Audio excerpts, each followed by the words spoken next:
Hello there you guys, welcome to another one of my live videos, and today I'm just going to be officially updating you on some more current latest news. So if you did currently see my analysis yesterday and my match reaction on the current Wolves-Manchester United game, Manchester United suffering a 2-1 defeat to Wolves of course as well. So potentially now we've lost 3 of our last 4 games of course as well, and Ole Gunnar Solskjaer's basically admitted he's giving away of our top 4 chances. He said we have to win 5 of our remaining 6 games if Manchester United have got a chance of getting the top 4 this season of course as well. I just don't know what's gone wrong with Manchester United, in the last couple of games, to be quite honest with you as well. We do know that Wolves are a really, really good team, as we all currently know, as well as they have proven, the record against the big teams has been very, very impressive this season, of course, indeed. Nuno Santo's done a really, really good job. They're sitting 7th in the league. The home form's been really, really good this season as well. So Wolves have played really, really well this season. They did invest some money, of course, last summer did Wolves as well. So potentially, Wolves have done very, very well. We've lost twice to them in space of just over a fortnight, of course, as well. So the main thing is I don't get what's happening, with Manchester United at the moment, because mainly since Ole Gunnar Solskjaer's coming, we've looked very, very good.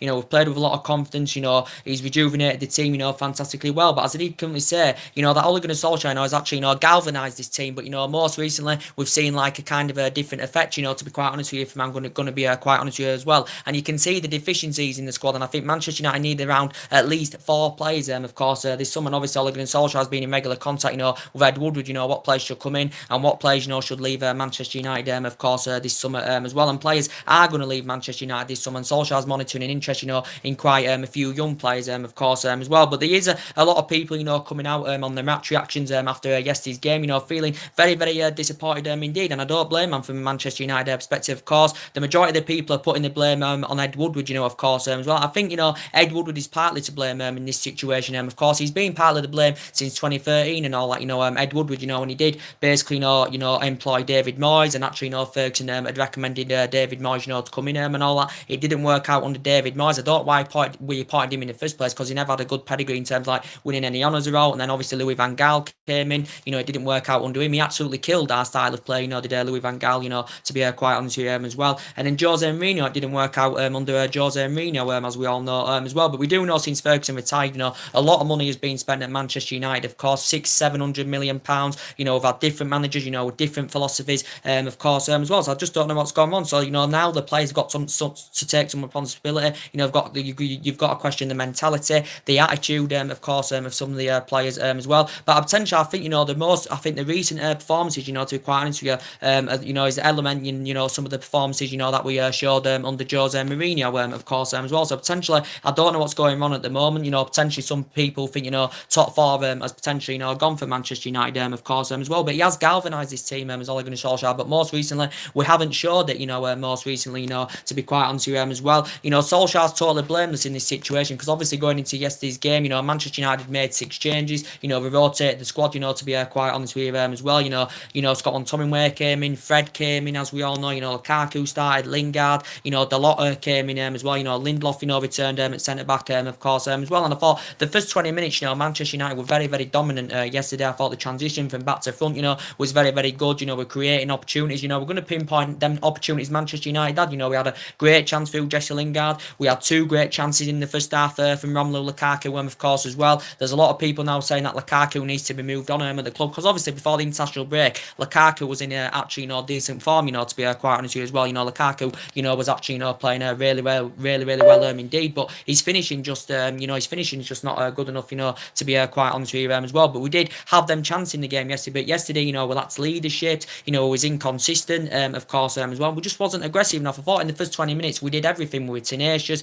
We were creating chances, left, right, and centre, of course, as well. It was good to see, Scott McTominay, get his first goal for the club as well. I thought Scott McTominay, put a really, really good performance out for Manchester United yesterday, of course, as well. But I think the likes of McTominay, the Freds, and the Pereiras, I think, they are obviously they are our fringe players, to be quite honest with you. I don't think, they've got the capabilities, to graduate us, to that level, of course, as well. But I put my hat off to Scott McTominay yesterday. He played really, really well indeed. I thought Fred was poor again, and I don't even know if Fred is a long-term solution, to be quite honest with you, for Manchester United. Fred, to be quite honest with you, we only got in last summer from Shakhtar Donetsk. He did okay in parts up until, Wolves' equaliser, of course, as well. But potentially, I think what cost us the game was 2 individual mistakes, leading to Wolves' 2 goals, of course, as well. Because potentially it was cock-ups, to be quite honest. Fred was responsible for the first goal and De Gea, as well. So mainly, they're both part to blame, for Wolves' equaliser, of course, as well.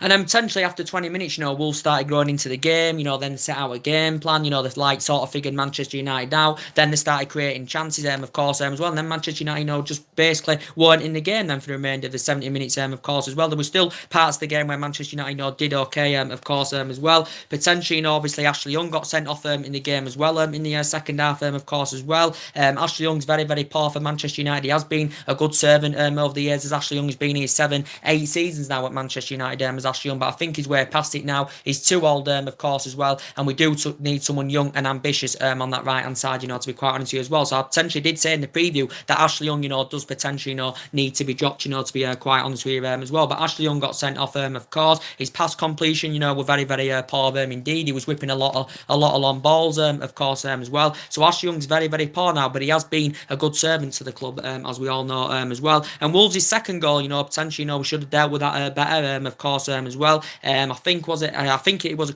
classified as a Chris Smalling own goal as well. So basically, it was two individual mistakes, as we all currently know, as well. Also, Wolves hit the crossbar, right at the end, of course, as well. So potentially, they could have won that game 3-1, of course, as well. And I think there was quite a few aspects of the game, where I was very, very disappointed. I was not happy, with some of the individual performances. I thought Fred was poor. I thought Pogba was very ineffective again. Pogba was very, very poor, and he's been poor recently, as Paul Pogba, to be quite honest with you. I thought, Fred was poor, as I said. Ashley Young had a diabolical game. I thought Lindelof was okay. I thought Luke Shaw, was okay. I thought Diego Dalot did okay. He put a few decent crosses into the box as well, but there was a lot of bad individual performances. I thought Lukaku had great chances. I thought he did work hard a little bit, but I don't think he was getting enough of them runs in behind, to be quite honest with you. But he did have his chances, did Romelu Lukaku, to be quite honest with you as well. So potentially now it's very, very essential, that we've got to get back to winning ways, in our next league game. I think it's against West Ham. Obviously now next we've got Barcelona coming up in the Champions League quarter final as well. We're not going to win the Champions League, I don't think. Top four looks like it's slipping away, of course, now, and obviously it's essential that we want to get Champions League football for next season. So in that aspect, it makes us have more of a competitive summer transfer window. And as I did currently say, Solskjaer's still in the process of rebuilding this Manchester United team. Of course, he's looking to buy into our history, of course. But if we want to get the players at the highest level, obviously want to get Champions League football, of course, for next season, of course. And I think reportedly we're going to get around £200 million to spend this summer. Solskjaer's identified the areas where he thinks United need to strengthen up. Of course, we need a centre back. Of course, we need someone that can go alongside Victor Lindelof. I think potentially we do need a midfielder as well, because it's looking like Herrera's on his way out of the club in this summer. Herrera obviously was dropped yesterday. Matic was dropped, of course, as well. And we need a centre defensive midfielder, that's fast and tenacious, of course, as well. Because I think, in my opinion, Nemanja Matic is too slow. I've got strong reservations about him, his age. Overall his performances have improved under Ole Gunnar Solskjaer, but since he's recovered from injury, he's been very, very inconsistent indeed. Paul Pogba's been very, very inconsistent in these last couple of games as well, and Paul Pogba could be going to Madrid in the summer, because there has been a lot of rumours going on about it as well. But I think Herrera could be on his way out in the summer, so potentially Manchester United are going to have to think about a replacement for Ander Herrera, of course, as well. And in relation to Ander Herrera, I'll give him the benefit of the doubt. He's been a great servant to Manchester United. He's been a great servant at the club. This is his fifth season now in the process there with Manchester United. Ole Gunnar Solskjaer dropped him yesterday, to be quite honest with you as well. But in relation to Ander Herrera, there's been a lot of rumours going on that he's set to join PSG in the summer on a free, because it reportedly said he's signed a pre-contract agreement, he's agreed a deal to join them on the free in the summer, reportedly as well. And potentially he was demanding £200,000 a week for Manchester United to commit to a new long-term contract and remain loyal to Manchester United. We know he's not a £200,000 a week player. We could potentially get someone who's better than Herrera for less than £200,000 a week. We could get a better midfielder, who's on like £150,000 a week or something like that. Herrera's made like 187 appearances, for the club in all competitions, of course, as well. But obviously PSG are identifying him as a replacement for Adrien Rabiot, of course, as well, because potentially Adrien Rabiot's out of contract at the end of the season. He's been withdrawn for the PSG squad. He's refused to sign a new deal, of course. But the rumours about Ander Herrera going on the other day, this got revealed initially, by Duncan Castles, of course, as well. So definitely investment is needed into our midfield, to be quite honest. But these recent performances, it's been the element of the performances that we saw under Jose Mourinho, of course. So what's going on at Manchester United? I still think Ole is the right man for Manchester United. You know, he's totally blameless in this situation, of course. We do know he hasn't got a great managerial pedigree in terms of like winning in major honours and all that, and he hasn't got a great managerial pedigree. He might have been a great player at Manchester United, you know, for 11 years and all that. You know, one of his most iconic moments, you know, was in the 1999 final, of course, when he won as a treble, won a lot of trophies, scored a lot of goals and all that. But he hasn't really proven himself as yet in terms of manager. But overall, it's been good. You know, he's made history in the Premier League, you know, made history in the Champions League as manager, of course, as well. But we've just took the foot off the gas in the last 3 or 4 games, or something like that as well. So potentially now we've got to win at least 5 of our 6 games, or win all the 6 if we've got any chances of keeping our top 4 ambitions alive, of course, as well. But you can see the deficiencies in the squad. We have changed under Ole Gunnar Solskjaer. We are playing better, of course, as well. But I thought the first 20 minutes of that game, you know, we played very, very well yesterday. We played really, really well in that first 20 minutes. And then after 20 minutes, we just sort of seemed to collapse, you know, for some reason, you know, to be quite honest. So there were still periods where I thought Manchester United had a great chance getting back in the game. Lingard had a great chance. McTominay had a great chance as well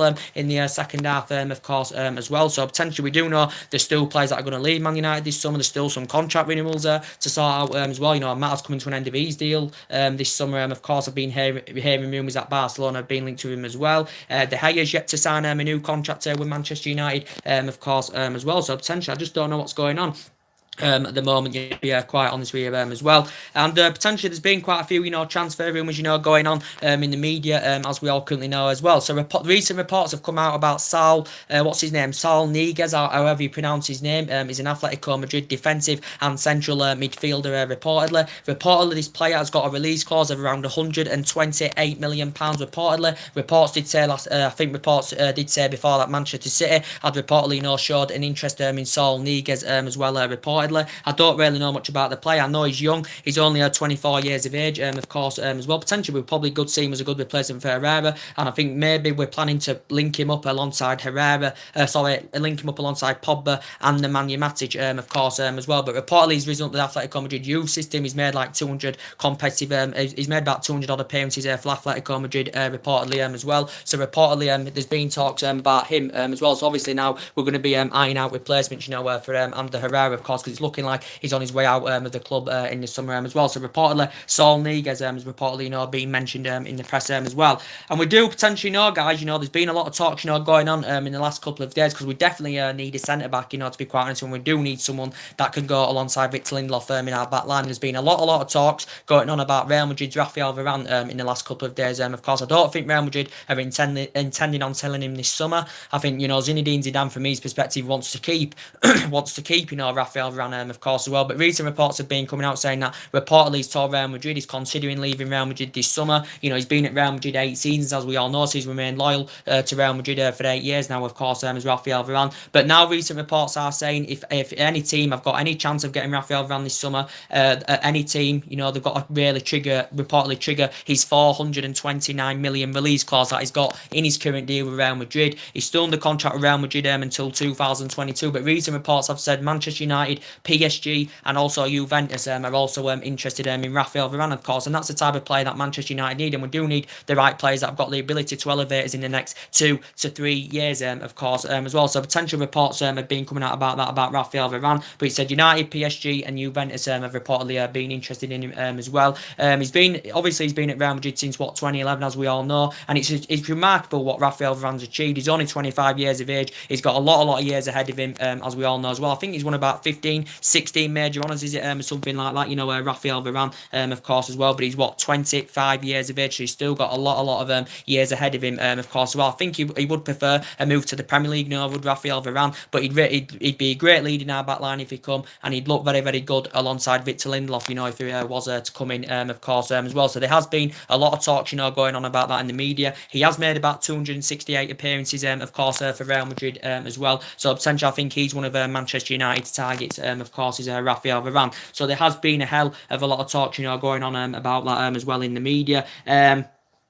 But potentially, as we do currently know, there's also been a lot of talks, going on as well. I think that Solskjaer's identified his top three targets, of course, as well. As you've been reading up in the media, there's been a lot of talks going on about Aaron Wan-Bissaka's Crystal Palace. He's a right back, of course, and he's the type of player I think that's got the ability to elevate Manchester United in the next 2 to 3 years, to be quite honest with you, as well. And Aaron Wan-Bissaka reportedly is rated at around £40 million.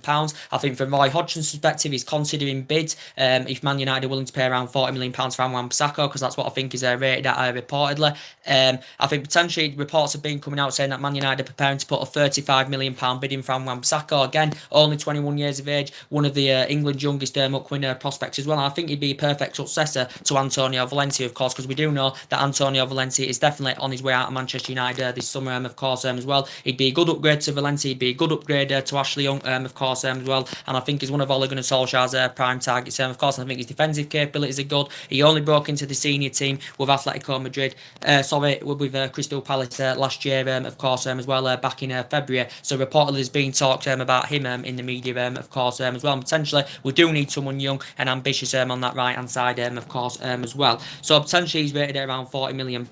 But we do know basically the club's number one priority target, of course, is Jadon Sancho. Now reports have been coming out saying that Man United are willing to pay around £100 million for Jadon Sancho. I think if Borussia Dortmund are willing to sell him off this summer, that's what they'll want, around a 9-figure sum of around £100 million for Jadon Sancho. Again, young, ambitious, of course, as well. Can play between the bylines, can put crosses into the box as well. And he's only very, very young. He's just turned 19 years of age, as Jadon Sancho, as we all know, as well. He's under contract with Borussia Dortmund until 2022, but Man United have been heavily linked to him. There's been a narrative going on about it for the last 4 or 5 weeks now, of course, as well. I think one of Ole Gunnar Solskjaer's priorities, of course, is to get a right winner to Manchester United, of course, this summer. So there has been a lot of talk, about Jadon Sancho, going on in the media. Borussia Dortmund only paid £8 million for him from Manchester City a couple of years ago, as well. But if we were to come to an agreement to get him in the summer, this would make him the most expensive English footballer ever, of course, as well. But his performances in Germany have been absolutely fantastic indeed, of Jadon Sancho. So there has been in the media a lot of talks going on about it. Man United do still believe that we could maybe still land him for around £80 million,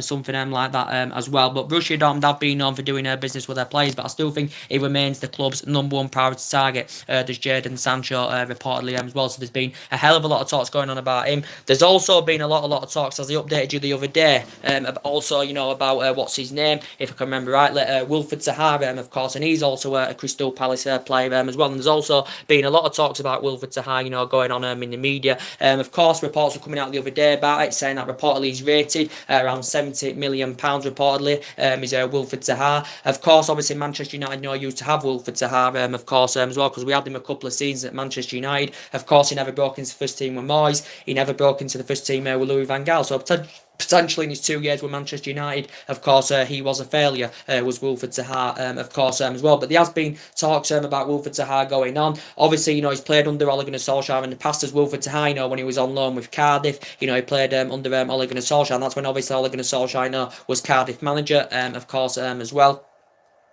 So potentially, there has been talks about that going on reportedly as well. Wilfried Zaha reportedly is rated at around £70 million. Reports were mentioning saying that reportedly Man United have got a clause in his deal, which means we get 25% of the profit Crystal Palace get from selling. So any sale of Wilfried Zaha this summer, we reportedly, get 25% of the profit. So potentially, we can get Wilfried Zaha for a reduced fee this summer. He's in his mid-20s, as we all know. He can play as a forward. He can also operate on both wings as well. Can Wilfried Zaha. So there has been talks about him. He's under contract with Crystal Palace till 2023, and actually he was Alex Ferguson's last sign, before he announced his retirement, before the end of that season, of course, as well. So there's also been talks about Wilfried Zaha going on as well, but he's done really, really well. Obviously he risen up the ranks with Palace, came to United for a couple of years, and then he went back to Palace where he was on loan with Cardiff, wasn't he, at that point? Then permanently went to Crystal Palace in 2015, of course, as well. Did Wilfried Zaha. So there's also been talks about him, going on, of course, as well. So potentially players are going to leave Manchester United this summer. I think Valencia, as I did say, is on his way out. Young. I don't know why we give him a new 1-year extension. God knows why we give him a new 1-year extension. Potentially he's going to leave probably, when his contract term expires. By the time that happens, he'll be nearly 35 years of age. I think Darmian's probably on his way out of the club as well. Marcus Rojo's probably on his way out of the club as well, because his career's been affected with the amount of injuries he's had at Manchester United, of course, as well. Bailly's future's still uncertain with the club, as we all know, as well, because he's been in and out of the team this season. Phil Jones's future is still uncertain with the club, of course, as well.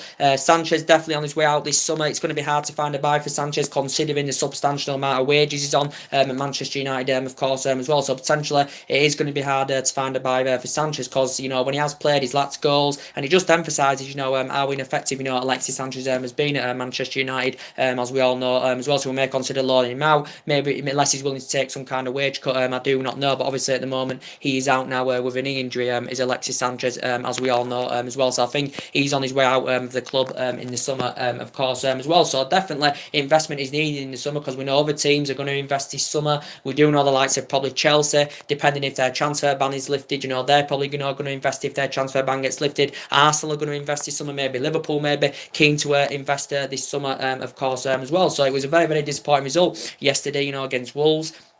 That's 2 defeats now in the Premier League under Ole Gunnar Solskjaer. 4 defeats in all competitions, of course, as well. So potentially, maybe some people are saying we may have given the job full time too early. Of course, maybe some people are saying, you know, we should have waited till the end of the season, of course, as well. Not for me, of course. And obviously going into next season, of course, it's going to be a huge task for Ole Gunnar Solskjaer. You know, if things do start to go wrong and all that as well, then questions, you know, definitely will be asked, of course, as well. But it's essential. We've got to get the right recruitment to Manchester United, of course, this summer. And we've got to get the right players in, of course, as well. So Solskjaer has identified, you know, his key targets. I've just given you an update on Rafael Varane. It says United, Juventus and PSG are linked with Rafael Varane. There's been a lot of talks going on about Barcelona's Philippe Coutinho as well. I think, you know, he's available for around 100 million this summer because he's enjoyed a very, very difficult time with Barcelona as Philippe Coutinho, of course, as well. It said United and Chelsea and PSG have also been interested in Philippe Coutinho as well. But I think recent reports did say it wasn't a priority for Manchester United, but Man United have contacted his agent reportedly, so have Chelsea and Paris Saint-Germain reportedly as well. So there has been talks about Philippe Coutinho, you know, recently going on